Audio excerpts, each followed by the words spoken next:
Abra suas Bíblias juntamente comigo, irmãos. Glória a Deus. Em segunda carta de Pedro, capítulo 2, e versículo 19. Segunda Pedro, capítulo 2, a partir do versículo 19. Glória a Deus.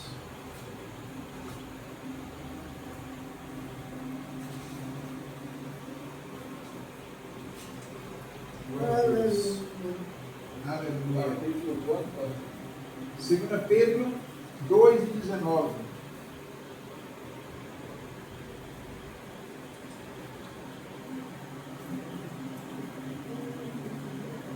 Aleluia, Pai.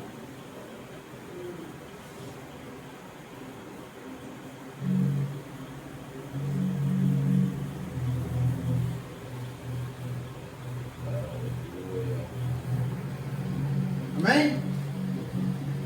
Diz assim a palavra do Senhor. Glória a Deus. Apenas a parte B.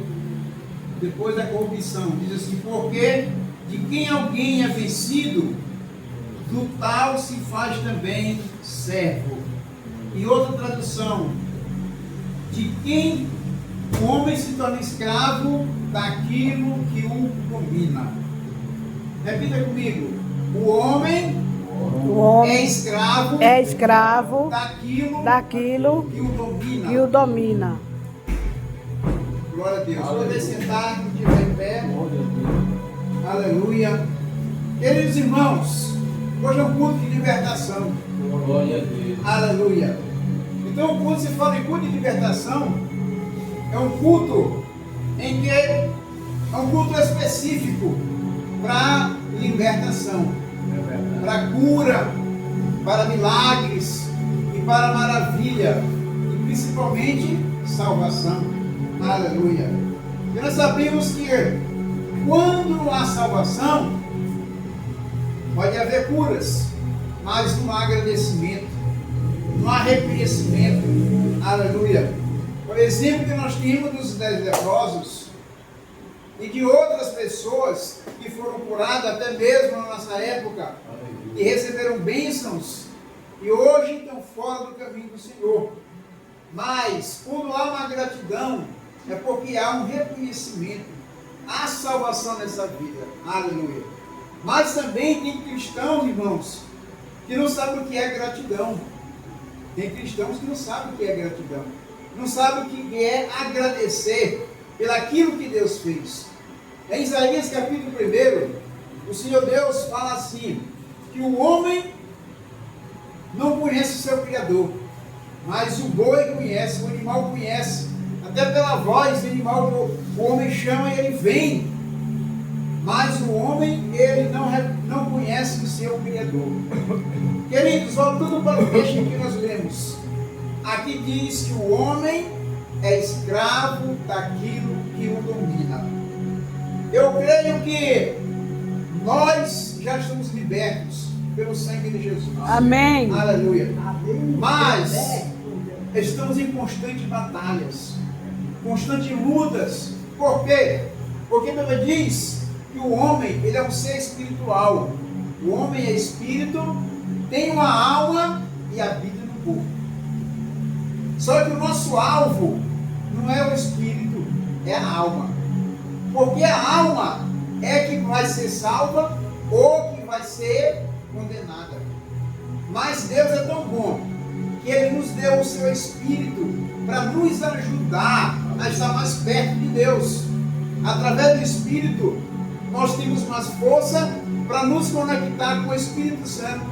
Por isso que Paulo falou que o Espírito Santo testifica com o meu Espírito. Aleluia.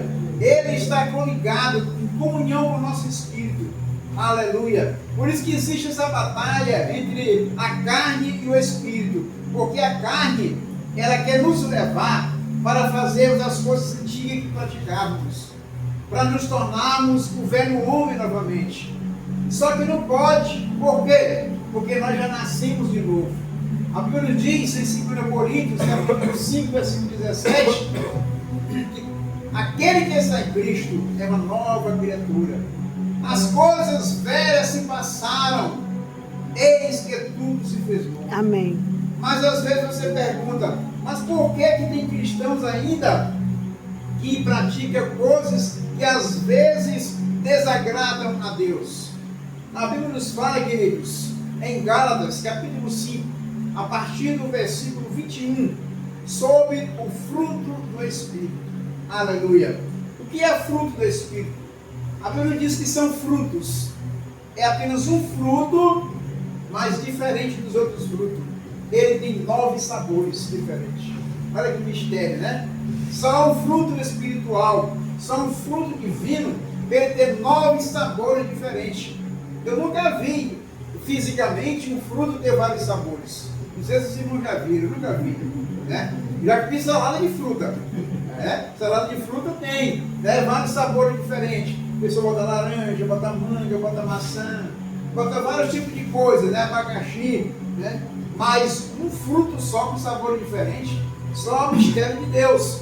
Então, o fruto do Espírito, eles são 9 frutos, 9 sabores diferentes.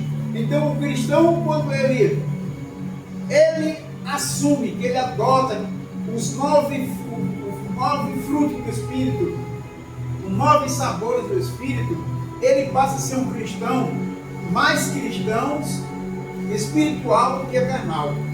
Porque existe, irmãos, 2 tipos de cristãos. Tem um cristão carnal e tem um cristão espiritual. O cristão espiritual é aquele que não se conforma com o erro. Embora ele pratica, ou praticou, ou fez alguma coisa errada, mas ele se arrepende na mesma hora. Pede perdão para Deus. Diz, meu Deus, porque eu fiz isso, me ajuda, Senhor, tem misericórdia de mim. Já o cristão carnal, não. Para ele já é normal, às vezes ele fazer as coisas erradas, mas às vezes ele vem para a igreja, mas mesmo assim ele continua fazendo coisa errada. Mas isso não quer dizer que ele não vai para o céu, porque ele pode também se tornar um cristão espiritual. Ele pode deixar as velhas práticas, as coisas que ele fazia, ele voltou a fazer. Ele não pode continuar, porque a Bíblia diz que o Espírito Santo, ele se entristece com as nossas atitudes. Você já viu quando alguém faz tanta coisa errada, que uma pessoa que às vezes até um pai, uma mãe, com o filho, que o filho continua insistindo em fazer coisa errada, chega um momento que o pai fica triste, ou que a mãe fica triste, ou que um ente querido qualquer fica triste. Por quê? Porque ele quer o melhor para aquela pessoa, mas aquela pessoa que insiste no erro, insiste em fazer coisa errada, chega um momento em que a pessoa desanima daquela pessoa, perde crédito, e Deus não quer que aconteça isso conosco. A Bíblia diz, querido, que quando Deus ele olha para mim e para você, Ele não vê nós no presente, Ele vê nós no futuro. Que Deus bondoso e maravilhoso. Ele não vê o homem pecador, Ele vê o homem santo, Ele vê o homem liberto. Por isso que Pedro, escrevendo na sua epístola, no capítulo 2, no versículo 19 que nós lemos, que o homem é escravo daquilo que o domina. Por isso que Jesus disse que ele, nem todo aquele que diz Senhor, Senhor, entrará no meu reino. Ou seja, além de nós termos Jesus como nosso Salvador, é necessário que tenhamos Ele também como nosso Senhor. Porque o Senhor, Ele dá ordem e o servo obedece. Ele dá ordem e o escravo obedece. Então, o homem, quando ele pratica o pecado, ele não conhece a Deus, ele também é servo do pecado. O pecado que começa a dominar ele vem na mente dele com o pensamento, e às vezes ele não consegue se libertar. Então ele está sendo escravo do pecado. Mas o melhor de tudo, a Bíblia diz que para isto se manifestou o Filho de Deus. Para quê? Para destruir as obras do diabo. Aleluia! Então, se não existe uma semente daninha, se não existe alguma faísca do mal, alguma fragulha na sua vida ou na minha vida, a Jesus quer nos libertar. Amém. Jesus disse, aleluia. A verdade e a verdade nos libertará. Então também nós não podemos servir a dois senhores. Ou servimos a Deus ou servimos o pecado. E quem serve o pecado se torna inimigo de Deus. Porque a palavra de Deus diz: aquele que é amigo de Deus, ele tem que ser inimigo do mundo.